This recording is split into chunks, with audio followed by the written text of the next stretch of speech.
The crisp Minnesota air carried the unmistakable scent of approaching winter as I sat by the window, sipping my morning coffee. Frost had settled over the garden, glistening in the early sunlight, while the last of autumn's golden leaves clung stubbornly to the trees. Another Thanksgiving season had arrived, and with it, the quiet weight of family expectations. Life in Eden Prairie, a town known for its picturesque neighborhoods and tight-knit community, had always been predictable. My career as a senior accountant at a major firm was thriving, and my marriage to Peter, an executive in the IT industry, was solid. We had built a life together that was comfortable, structured, and full of mutual respect.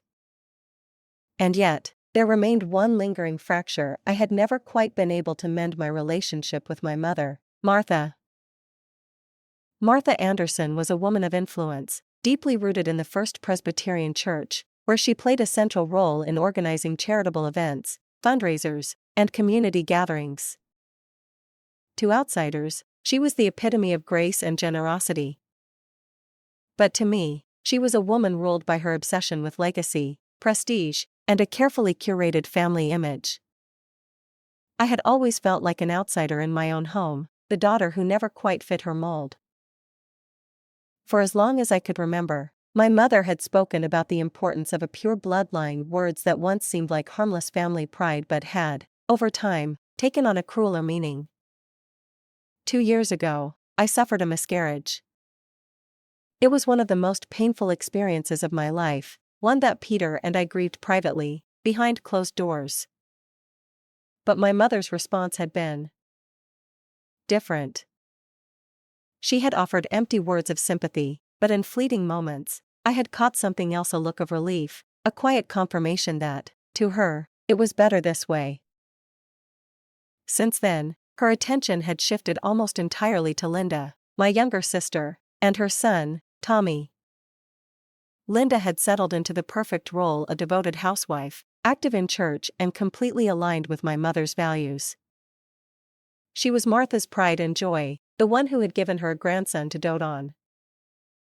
5-year-old Tommy was showered with love, expensive gifts, and endless praise.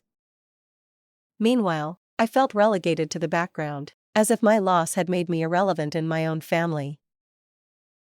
Peter stepped into the room, dressed in his suit, holding his travel bag. His business trip had been planned for months, an important meeting that could determine the success of his company's new project. Still, he hesitated before leaving, knowing how much I dreaded Thanksgiving at my mother's house. "Are you sure you'll be okay?" he asked, concern etched into his face. I forced a small smile. "Don't worry. I'll handle it my way." He sighed, pulling me into a warm embrace before heading to the door. I followed him, bracing against the cold as he stepped outside. The wind carried a biting chill, whispering the promise of snowfall. Tomorrow, I would walk into my mother's home, where everything looked perfect on the surface: the beautifully set table, the lavish meal, the elegant gathering. But beneath it all, I could feel the cracks forming, sense the secrets buried just below the surface. Something was about to change. I could feel it. Thanksgiving morning arrived with a biting chill. As I navigated the winding roads leading to my mother's house, I kept the heat turned up in my car, trying to shake off the tension building inside me. Outside, a light dusting of snow had settled over Eden Prairie, covering the rooftops of stately homes in a delicate white blanket. The sight was almost serene, but inside, I knew I was heading toward anything but peace. Mother's house was a grand, white colonial home, one of the most well-known properties in town. It had been in our family for generations, and Martha had taken great pride in preserving its elegance. Every year, she hosted the most impressive Thanksgiving dinner in our community, inviting relatives, church members, and respected families from the area. For her, the holiday wasn't just about gratitude and family, it was about showcasing perfection. As I pulled into the driveway, I noticed that most of the family had already arrived. Luxury cars lined the entrance, and through the large front windows, I could see the warm glow of the chandelier-lit dining room. I stepped out of my car, bracing against the sharp winter wind before finally making my way inside. The moment I opened the door, my mother's voice greeted me. "Sully, you're late," she said, her tone cool but controlled. I barely had a chance to remove my coat before she hit me with the question I'd been dreading. "Is Peter really not coming?" she asked, eyeing me with thinly veiled disapproval. I nodded, keeping my expression neutral. "He had an important business meeting." "I told you this." Martha let out a small, dramatic sigh, shaking her head. "Young people these days, always putting work before family," she muttered, her voice loud enough for everyone in the room to hear. I bit my tongue and made my way toward the kitchen, where the scent of roasted turkey, buttered rolls, and spiced cider filled the air. Aunt Carol and my cousin Jennifer were already bustling about, placing the finishing touches on the meal. "Oh, Sully, it's good to see you," Carol said warmly, though there was something in her eyes, a mixture of pity and sympathy, as if she knew this day wouldn't be easy for me. I was used to those looks. Ever since my miscarriage 2 years ago, the way my extended family treated me had changed.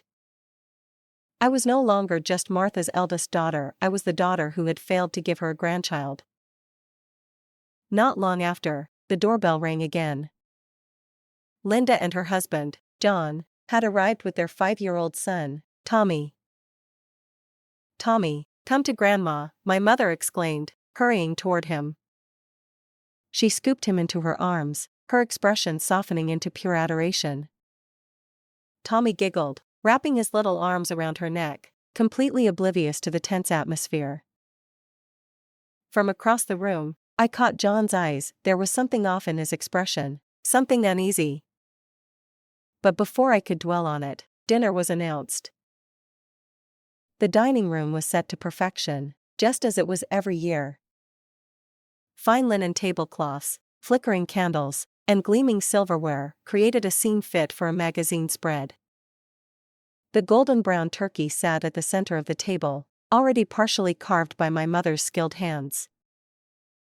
As we settled in, Martha raised her hands and began the Thanksgiving prayer, her voice strong and full of dignity. "And we thank you for all the blessings bestowed upon us," she concluded. "Amen." "Amen," we all echoed, though the words felt strangely hollow to me. Then, the conversations began: church activities, neighborhood gossip, school stories. I barely listened, pushing the food around on my plate. Then came the moment that shattered everything. Martha, still gracefully carving the turkey, spoke in a too light tone.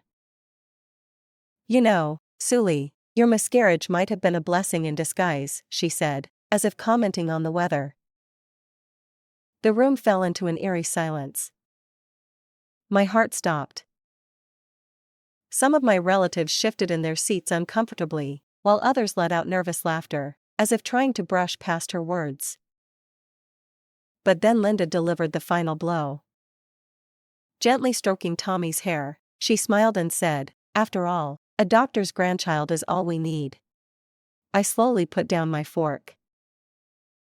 The air grew thick and suffocating, the silverware clinking against plates the only sound in the room. I pushed my chair back without a word and stood up.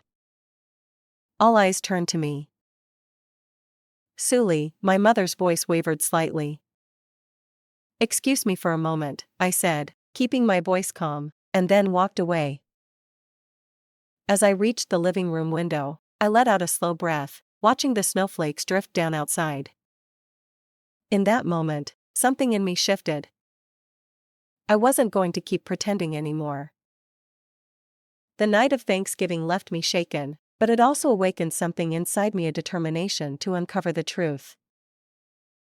3 days had passed since the disastrous dinner at my mother's house, but the words spoken at that table still echoed in my mind.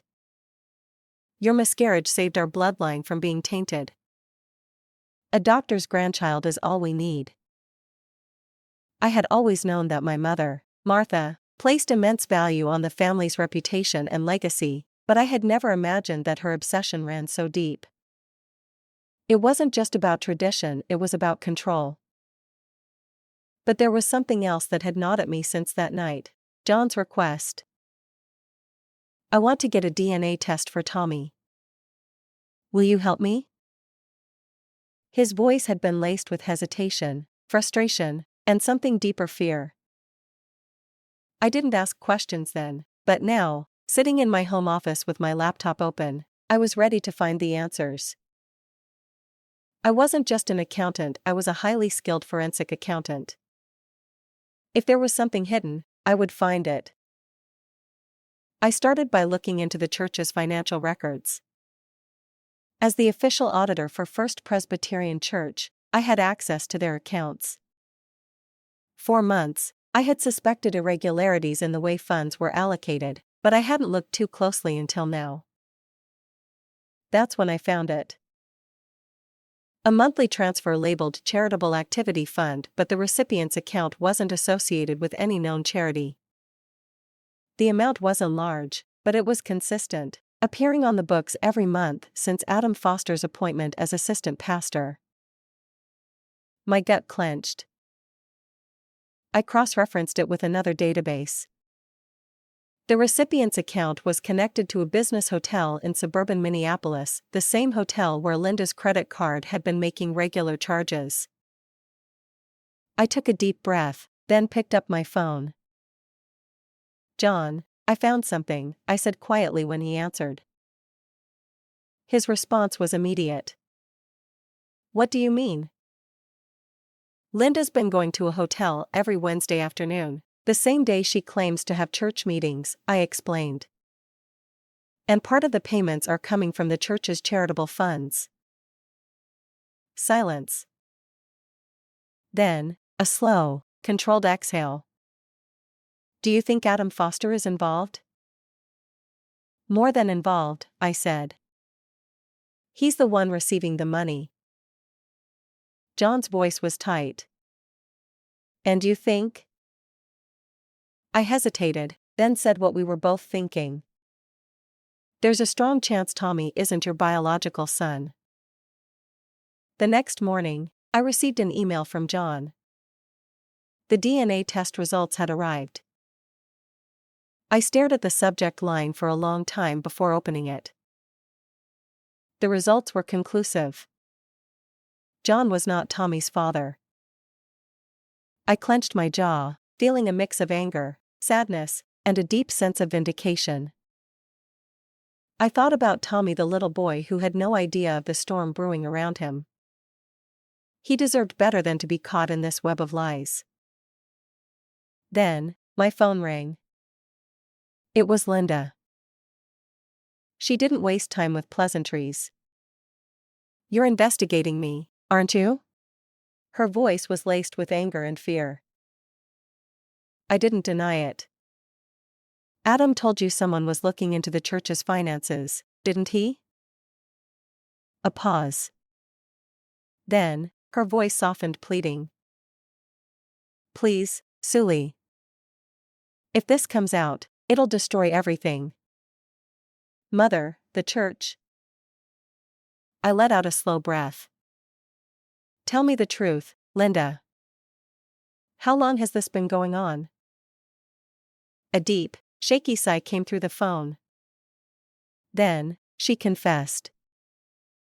She had met Adam 5 years ago, back when he was still a seminary student interning at our church. Their affair had started then, long before she married John. When she found out she was pregnant, Mother intervened, rushing Linda into marriage with John to maintain the family's reputation. And Adam? He had been receiving hush money ever since. My stomach churned. And Mother knew about this? Yes, Linda whispered. She orchestrated all of it.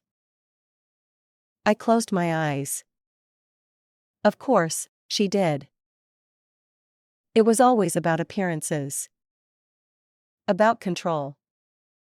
About making sure the pure bloodline remained intact even if it meant hiding the truth.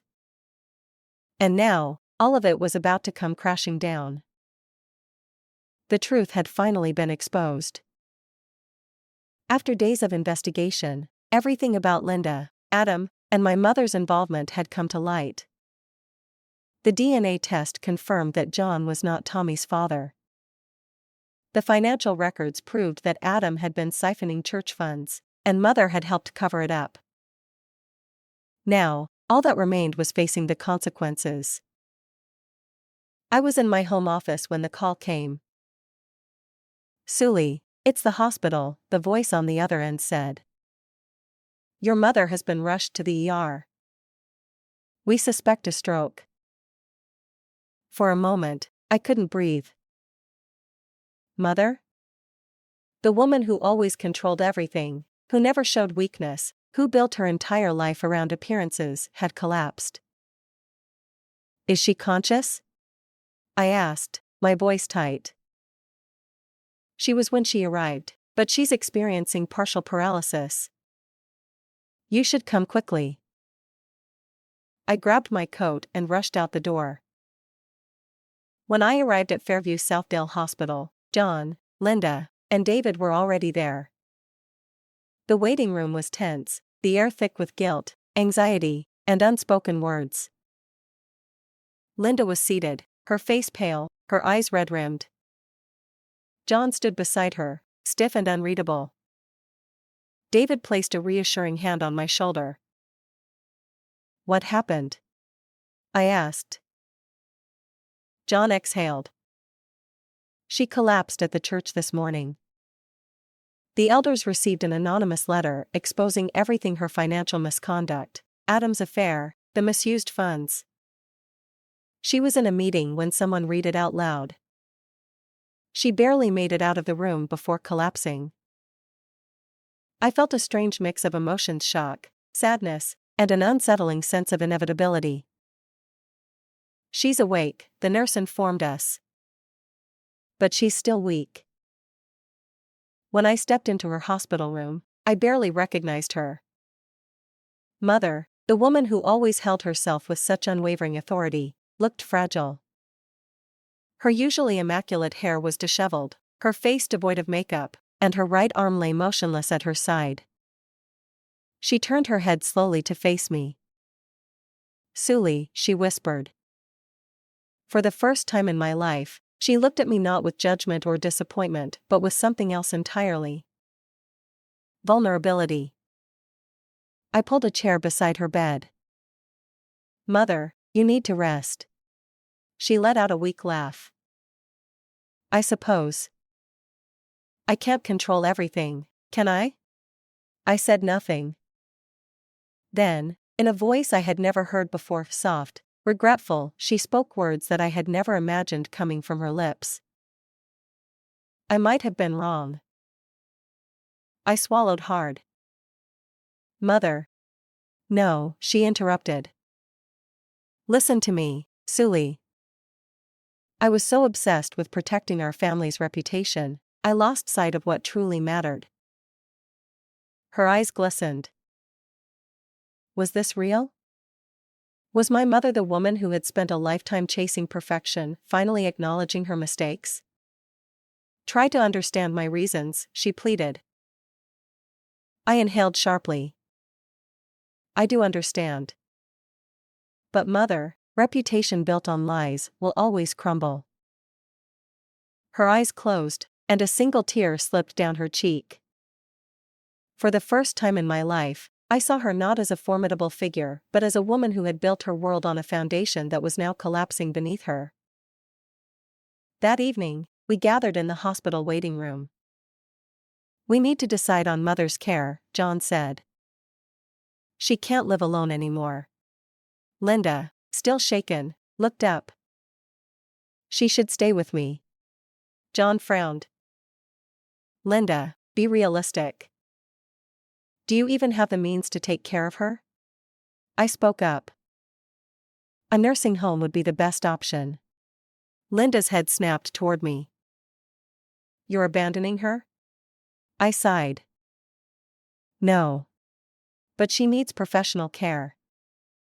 And frankly, We all need to move forward. David nodded in agreement. She needs stability, medical supervision. This is the best choice. Linda opened her mouth to argue, but for once, she had no words. After a long silence, she whispered, "Maybe you're right." It was decided Mother would be placed in a high-end nursing facility in suburban Minneapolis. The cost would be split between Linda and me, using what remained of the church reimbursement. On the day of her transfer, I visited her room. She was sitting up in bed, looking out the window. Snowflakes drifted outside, blanketing the world in white. She turned when she heard me. "Sully." I sat down beside her. "Mother, it's time." She didn't argue. Instead, she reached for her purse and pulled out something small, her worn leather notebook. Inside, pages of financial records, names, dates, the full record of her misdeeds. "Burn it," she said. I closed the book. "I can't." Her lips trembled. "Then, let this be the end of it." I exhaled slowly. "Mother, this isn't the end. It's a new beginning." She looked at me for the first time, truly looked at me. And then, with a slow, almost imperceptible nod, she accepted it. As I left the hospital, the snow continued to fall. The past was finally buried beneath it. And for the first time in my life, I felt free.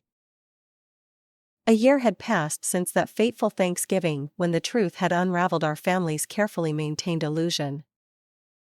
Life had changed drastically, but somehow, amidst the upheaval, I had found a sense of peace that I never thought possible. Peter and I had settled into a new home in a quiet residential neighborhood in western Minnesota, about 2 hours away from Eden Prairie. The house was modest yet warm, with a spacious backyard and a kitchen that filled with golden sunlight in the mornings.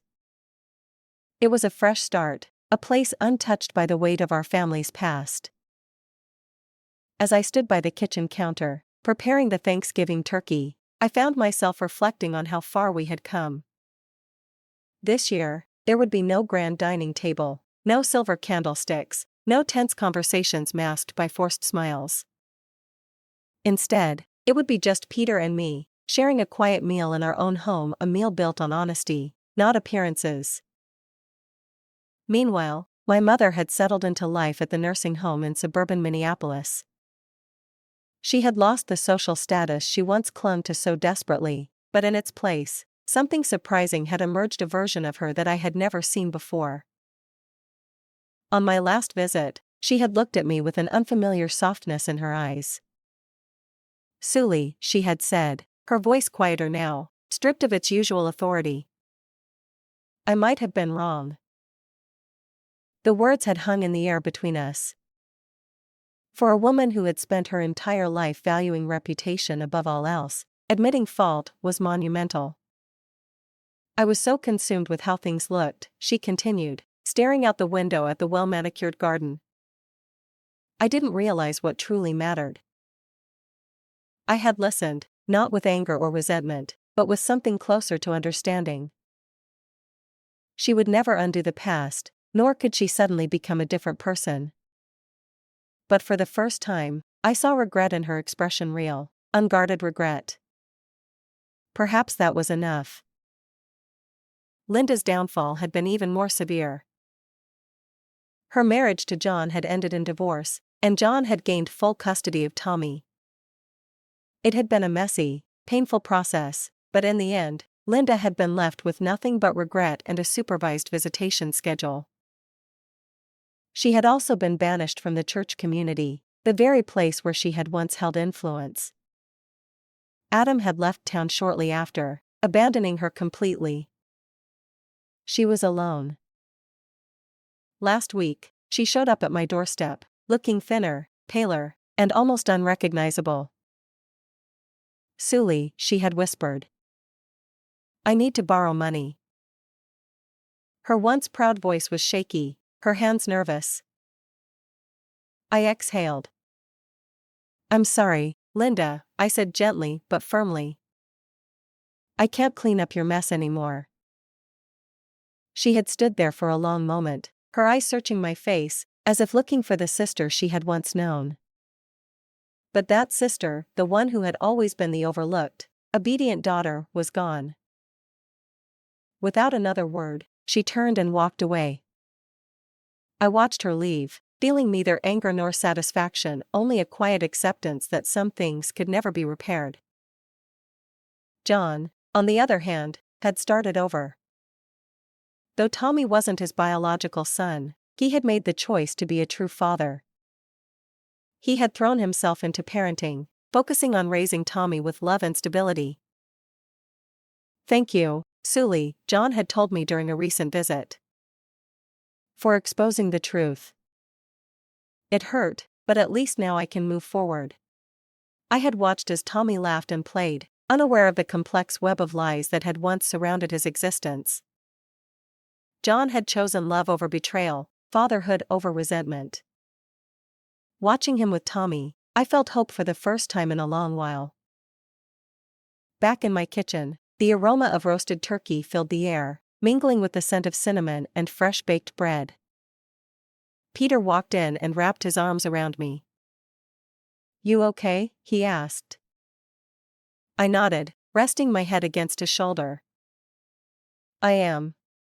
His gaze drifted to the papers on the table, adoption forms. Next year, he murmured, a smile in his voice, we might be celebrating as a family of 3. I looked at him, warmth filling my heart. Yes, I whispered. We will. Outside the window, the first snowfall of the season had begun, blanketing the earth in a soft, white hush. This time last year, Thanksgiving had been a night of revelations, betrayals, and endings. But this year? It was a new beginning. The aroma of roasted turkey filled the kitchen as I carefully basted it one last time. The rich scent of cinnamon and nutmeg from the fresh pumpkin pie mingled with the warmth of our home. This Thanksgiving was unlike any other I had experienced before. No grand dining table, no forced small talk, no underlying tension hidden beneath polite smiles. Instead, it was just Peter and me, celebrating in the peace of our new home.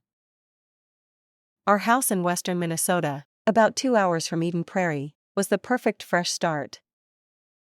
The quiet residential neighborhood, the spacious backyard, and the crisp autumn air that carried the promise of snow, it all felt like a new chapter, unburdened by the weight of the past. I set the table with our newly bought dishes and a simple white linen tablecloth. It wasn't extravagant, but it felt right, intimate, honest, real. Peter walked in, placing his hands gently on my shoulders. Smells amazing, he murmured, pressing a soft kiss to my cheek. I smiled, letting the warmth of the moment settle in. It's our first Thanksgiving in our new home, I said softly. He glanced at the stack of papers on the counter, adoption forms. Next year, we might be celebrating as a family of 3, he said with quiet anticipation. I exhaled, my heart swelling at the thought. A child. A new beginning. A family of our own. While our home was filled with warmth and hope, my mother now lived in a luxury nursing home in suburban Minneapolis. She had lost the influence, reputation, and control she once held over our family, and in its place, something unfamiliar had emerged, a woman who, for the first time, seemed to be facing herself honestly. During my last visit, I had seen it in her eyes.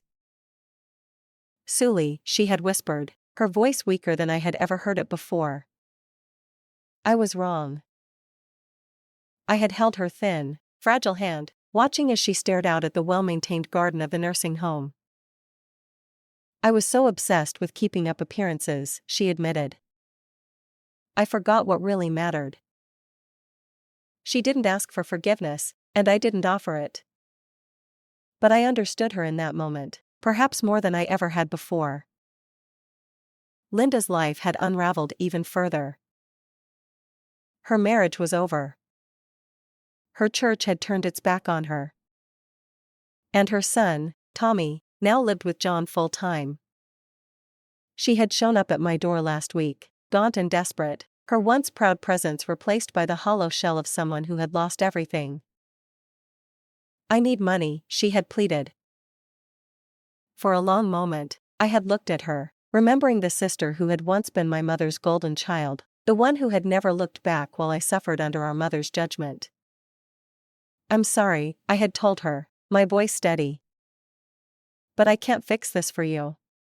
Her shoulders sagged, her eyes filled with unspoken regrets, but she didn't argue. She just turned and walked away. John, on the other hand, had chosen a different path. Though Tommy wasn't biologically his, he had chosen to be the father Tommy needed. "Thank you, Sully," he had told me during his last visit, "for telling me the truth.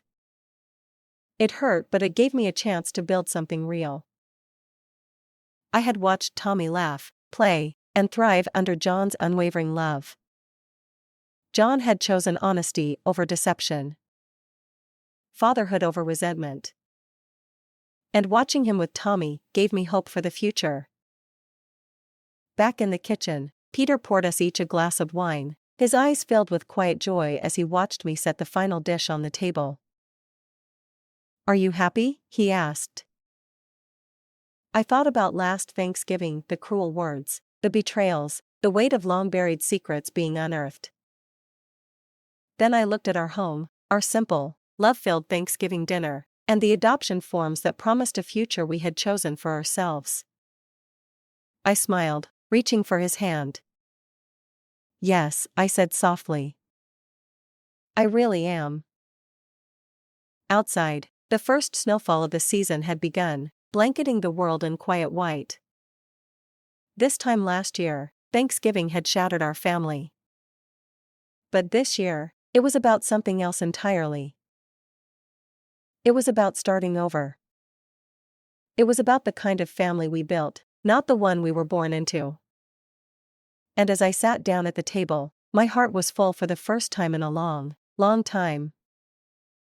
The gentle snowfall outside our kitchen window reminded me just how much had changed in a year. Last Thanksgiving had been filled with tension, secrets, and painful revelations. This year, as Peter and I set the table in our new home, there was something different in the air, a quiet peace, a sense of moving forward.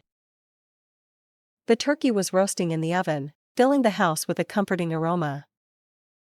The adoption papers sat neatly on the counter, a reminder of the future we were building. Peter smiled as he poured us each a glass of wine. "Are you ready for this next chapter?" he asked. I looked at him, the man who had stood by me through everything, and nodded. Yes. More than ever. Though my mother now lived in a luxury nursing home in suburban Minneapolis, the power she once held over our family had disappeared. She was no longer the influential woman who dictated our lives. Instead, she was just a woman facing the reality of her choices. During my last visit, I had seen something in her eyes, not the pride and judgment I had grown up with, but regret. "Sully," she had whispered, her voice fragile. I was wrong. For the first time, she admitted what I had always known. She had been so focused on keeping up appearances that she had lost sight of what truly mattered. I had listened, held her thin hand, but I didn't respond. Some wounds take longer to heal. Linda's fall had been steep and unforgiving. Her marriage was over. The church had rejected her. She had lost custody of Tommy, who now lived full-time with John. She had shown up at my doorstep last week, pleading for money. "I need help, Sully," she had whispered.